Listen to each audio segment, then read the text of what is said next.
Atëherë u rikthyem në studio për të vazhduar bisedën tutje me kolegët e mi gazetar. Kam të ftuar Avdiun dhe Eminën. Përshëndetje, gazetar dhe po ashtu moderator lajmesh. Shumë kënaqësi t'ju kem sot në studio për të biseduar mbi festën e Kurban Bayramit, një festë shumë e ngrohtë. Do kemi një bisedë besoj të qetë, të ngrohtë dhe shumë të këndshme mes veta. Patjetër, si bisedë Bayrami apo? Ashtu, Gjithë njerëzit për Bayram festojnë edhe ne. Është kënaqësi, faleminderit për ftesën dhe në këtë rast ju urojmë gjithë besimtarëve musliman që festojnë sot Bayramin, le të kenë një ditë të mbarë dhe të mirë dhe të festojnë gjithë jetën. Një përshëndetje edhe nga unë, të falenderoj shumë për ftesën, është shumë kënaqësi që t'jem këtu të ndaj studien me ty, sidomos në këtë festë shumë të madhe për ne, ndërsa njëkohësisht shfrytëzoj rastin të uroj edhe për emisionin edhe të them mirë se erdhe në familjen e madhe të televizionit Shenja, të shkoftë mirë e mbarë. Ndërsa shikuesve ju uroj festën e Kurban Bayramit, paqi, vetëm gëzime dhe lumturi sot e çdo ditë tjetër. Ju falenderoj shumë të dyve për fjalët të ngrohta dhe të këndshme dhe tashmë le të hyjmë pak më në detaje, le të jemi pak më në të kaluarën, bisedojmë pak për pritjen e Bayramit në fëmijërinë tuaj. Si e kemi kaluar Kurban Bayramin në fëmijëri? Si ishte për juve në fëmijëri? Çfarë prisnit me mezia të përjetonit, ndoshta veshjet e reja, ëmbëlsirat, mysafirët? Unë jam gjenerate vitit 84 dhe për shembull mbaj mend, themi hajde nga mosha 7 vjeçare dhe tutje, ishin ato edhe periudhat e krizës ku një familje shqiptare, do të thotë mezi se arrinte ndoshta edhe të ushqehet, jo më të ketë gjëra tjera pak më shumë. Pastaj ka qenë ajo periudha e mos teknologjisë, e mos zhvillimit teknologjik ku ne jemi marrë me veten, jemi marrë me tjetrin, edhe nuk kemi qenë të ndikuar, do të thotë nga fotografi të ndryshme apo jo. Ajo që mbaj mend dhe që besoj 90% e asaj gjenerate dhe tutje mbaj mend nga Bayrami është puna e veshjeve, apo kur na i bleshin teshat për Bayram edhe i mbashim natën afër kryes, shtratit aty, kur do zgjohemi, nuk ta zinte gjumi deri në ora, ndoshta 2-3, nga dëshira kur t'i veshin dhe kur hyshim në dhomë na thirrin për Bayram mëngjes, ne u zgjoheshim me një thirr me edin. Edhe tash i veshim tesha dhe dileshim pastaj shëtiteshim. Është shumë interesante ajo pjesa kur, do të thotë gjatë ditës, kur shkoshim shtëpi më shtëpi për të bërë Bayram dhe ishte kënaqësi shumë e madhe kur dikun qëllonte të na japin nga 10 denar për shembull, se zakonisht japin sheqer apo jo. Janë ato momente do të thotë që nuk harrohen, pastaj edhe rrugët e mbushura me fëmijë, do të thotë gjithë të gëzuar, duke festuar. Janë momente interesante, por tani do të thotë ato qefa, ato dëshira, ato gëzime të familjes i kanë fëmijë tjerë dhe ne kemi gëzime tjera për Bayram. Ti shohin fëmijët se si gëzohen. Ashtu bukur shumë e thua. Ndoshta janë këto kujtimet që të asociacion më së shumti me festën lidhur me fëmijërinë? Po, sigurisht. Sigurisht. Do thotë ajo që na ka mbet ndërmend bile e diskutojmë shpesh edhe me familjarë edhe me shokë edhe me kolegë të puna. Do thotë secili si e ka përjetuar do thotë Bayramin kur ka qenë i vogël. Janë ato zakonisht puna e kurbanave, Kurban Bayrami pastaj ka dhe pjesën tjetër, do të thotë thërrjes kurbanave, që megjithatë është një ritual interesant. Shpërndarja e mishit, këtë këto rituale do të thotë bëjnë atë ditë shumë të madhe, shumë të bukur në sytë e njerëzve, në përjetime të bukura në për familja të ndryshme. Emina, për ty Kurban Bayrami dhe fëmijëria, çfarë lidhje ka njëra me tjetrën, si keni festuar dhe pritur? Okej, atëherë me qenë unë jam gjenerat më e hershme, pas çka ne jemi familje e madhe, jemi 5 fëmijë, po prindët e tanë mundoheshin të na blinin diçka të re për Bayram, dhe ashtu siç e përmendi edhe Avdiu, i mbanim rrobat nga vetes, edhe nuk mund të flinim gjithë natës për të prit mëngjesin dhe për t'i vesh rroba që dukemi bukur në mëngjes, sepse atëherë nuk kishim mundësi që shpesh të blenim rroba të reja. Duhet të prisnim një shkas, një fest, ose që ndodh diçka që na blenin rroba, sidomos sepse ne ishim shumë fëmijë dhe i mbanim rrobat nga vetes dhe pastaj mezi zgjoheshim në mëngjes. Dita e Bajramit dihet është shumë e vrullshme, ka vinë familjarët, afërt e të largët, bëjmë Bajram me zveti dhe mezi prisnim mbrëmjen pastaj, na zinte gjumi, as se si të mrinim darkën për ta ngrënë sepse ishim të lodhur, të raskapitur. Patjetër, atëherë sot veçantia më e madhe për mua, po besoj edhe për shumicën e njerëzve për festën e Bajramit, automatikisht lidhet me ëmbëlsirën e baklavas, sepse nuk mungojnë edhe ëmbëlsira tjera. Ne kemi qenë familje që kemi bërë shumë ëmbëlsira për Bajram, sepse i kemi shumë qef, dhe kur përmendet Bajrami, menjëherë ajo që më vjen ndërmend është baklavaja. Si besoj të gjithëve? Po, unë jo. Do të unë tani kam bërë për jashtim. Pas që urrita nuk e ha baklava, nuk ka lezet pa baklava. Nuk e ha baklava, do të një nga mysafire të pak që nuk e ha baklavan. Po, tani për shembull, tash unë nuk e di, nisem nga vetja, unë për vete se ha baklavan. Po edhe fëmijët në shtëpi jo që kanë të preferuar baklavan dhe nëna për çdo Bajram kur vjen java e Bajramit, edhe tham do bëjmë baklava. Edhe thot, po do bëjmë. Nuk është se ham shumë, po do bëjmë se Bajram është. Për respekt Bajramit. Për respekt Bajramit, baklava patjetër. I vogël sigurisht që kam ngrënë baklava dhe mbajmë shumë mirë, por disi u largova nga baklava. Jo për shkak të Bajramit, po shëndeti? Jo, nuk e kam atë problem. Mendoj se më vjen shumë e rëndë. Është një ëmbëlsirë me shumë sherbet apo me shumë sheqer edhe nuk është se por ajo është e shishme.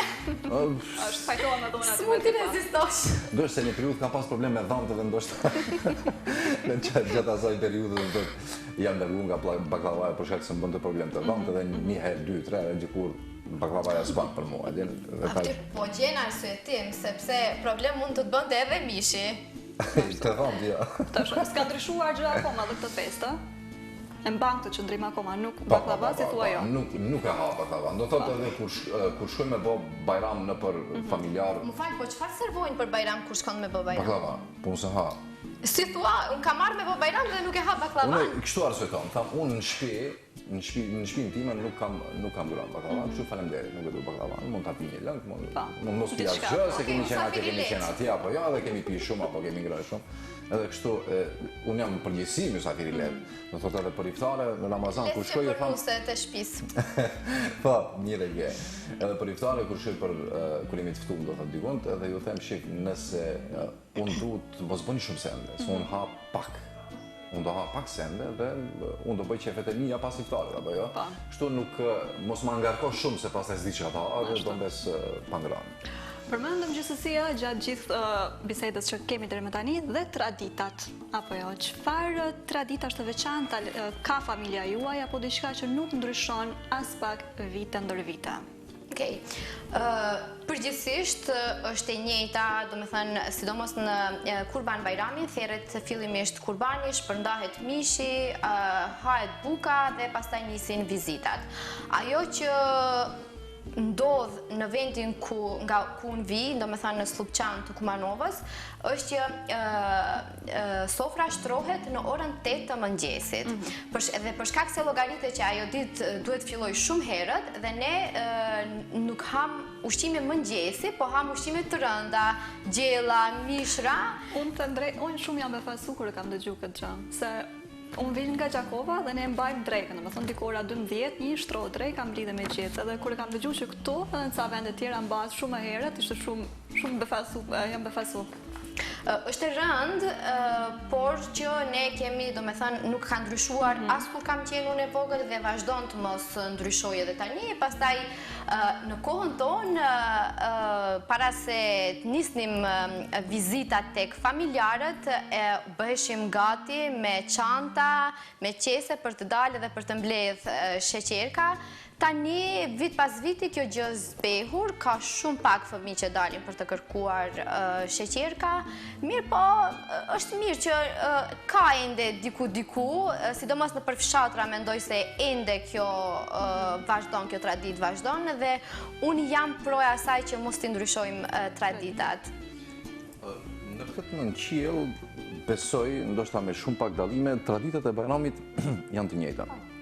Ndoja puna e ritualeve, apo Kurban Bajrami, puna e ritualeve me kurbanin e kështu me radhë.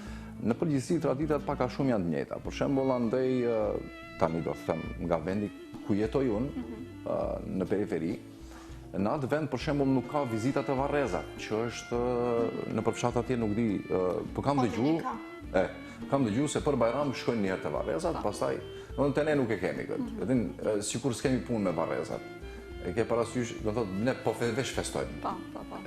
Po, falë që po ndërpres, po pajtohem se për shkak se ajo ditë është edhe duhet jetë ditë gëzimi dhe nuk mendoj që duhet t'i shkaktojmë mërzi familjes duke i kujtu ata që si kemi.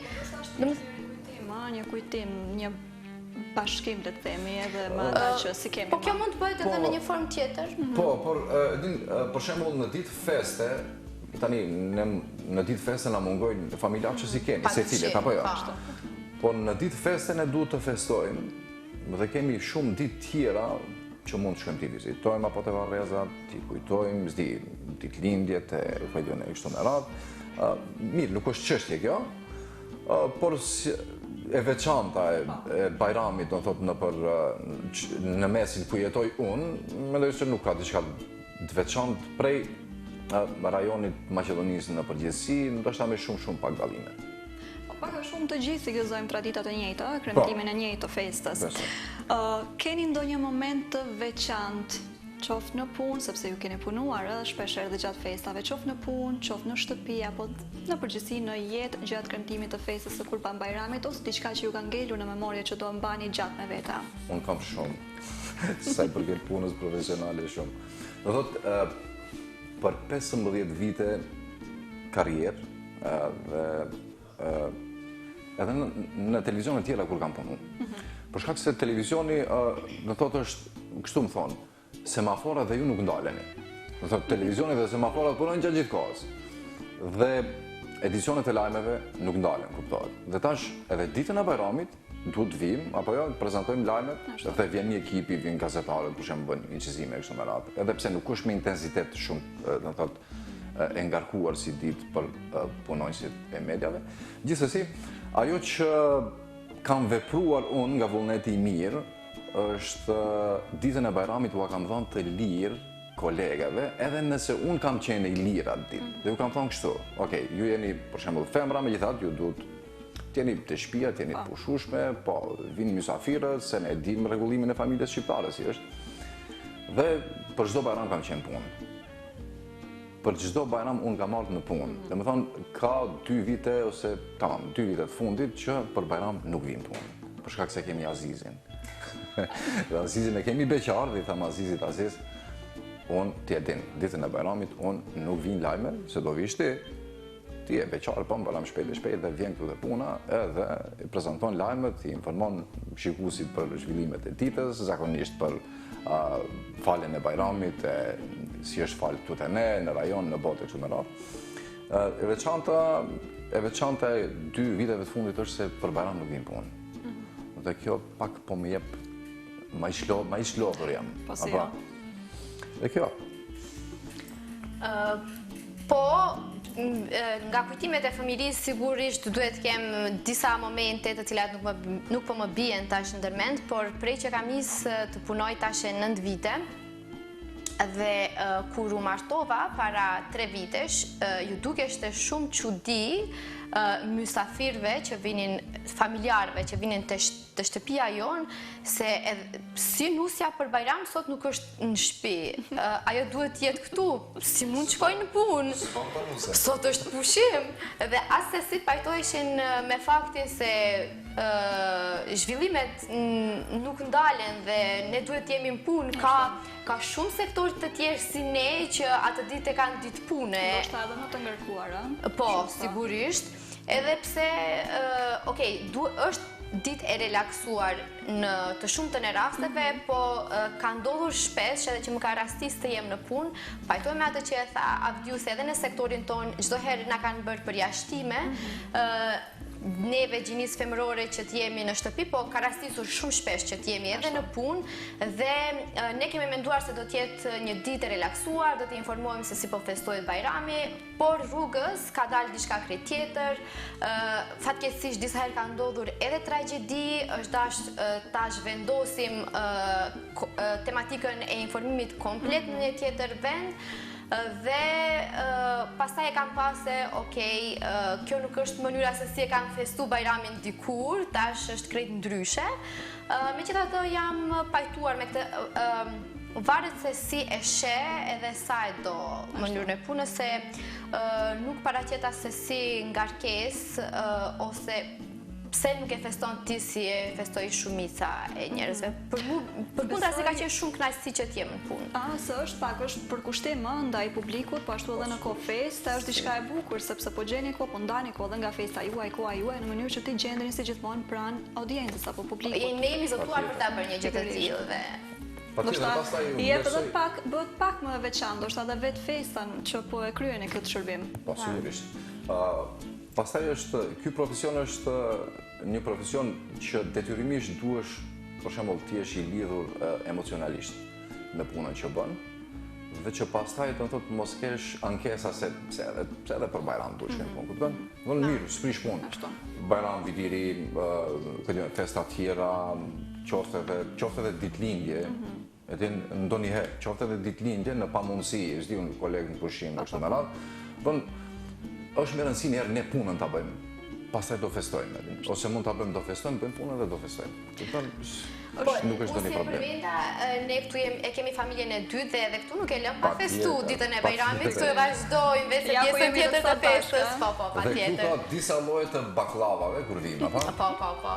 Secili vjen nga receta e vet që kanë përgatitur edhe dhe dita ëmbëlsohet. Është një festë faljeje, mirënjohjeje, dashuria. Bashkimi, afrimiteti. Për fund, ndonjë mesazh apo diçka që do doni t'i thonim apo t'i dhuronim shikuesve tanë? Ajo që do doja të thoja është që t'i porosisja njerëzit që të festojnë dhe të kalojnë sa më shumë kohë me familjen. Jo veç gjatë festave, po dhe çdo ditë tjetër, paçka se ditët tani janë shumë të ngarkuara, mënyra e punës ka ndryshuar, e aktiviteteve ditore, ngarkesës ditore që e kemi, po të mundohemi të gjejmë sa më shumë kohë për t'ju kushtuar familjes, e sidomos ato pjesëtarët e familjes që I kemi më të shtyrë në moshë, sepse u adim atëherë kur nuk I kemi. Kështu që ta shfrytëzojmë kohën deri në maksimum që të qëndrojmë sa më shumë me ta. Unë vlerësoj se Kurban Bajrami nuk është, do të thotë, Kurbani është një simbolik për të sakrifikuar diçka, do të thotë, edhe nga vetja, në rastin konkret është nga gjendja ekonomike apo jo, ke parë dhe duhesh ta blesh një kurban dhe ti sakrifikon diçka dhe ushqen të tjerët. Mendoj se mesazhi më I madh I Kurban Bajramit është se njeriu duhet të sakrifikojë egon e vet. Për shkak se çdo herë, gjithmonë, sigurisht, por sot, sikur më parë, bota ka shumë nevojë për dashni. Ka shumë nevojë për mirëkuptim, ka nevojë për sensibilizim. Patjetër, dhe njeriu apo njerëzit në përgjithësi, do thotë, duhet t'i kushtojnë, të paktën unë mendoj kështu, rëndësi kësaj pjese. Gjërat që janë simbolike dhe rituale, patjetër që varësisht kush si e sheh dhe sa ka mundësi do I realizojë, por secili ka mundësi të bëjë kurban egon e vetë. Mendoj se do jemi më të mirë nesër. Uroj që gjitha mesazhet, gjitha mendoj detajet, bisedën që zhvilluam të përçohen dhe të përcillen atje ku duhet, tek të gjithë. Kështu që ju falenderoj shumë që gjetet kohë dhe sot në ditë feste të jeni me mua, të jeni në pasditë për ta bërë këtë festë akoma më të bukur për gjithë ne. Falenderoj nuk e ndjeva kohën as pak. Shumë shpesh me vërtet. Faleminderit juve edhe një herë. E tash të dashur, do të ndjekim një kronik tjetër apo material të përgatitur po ashtu për festën e Kurban Bajramit dhe rikthehemi në studio për të vazhduar bisedën tutje me dy kolegët e mia gazetare.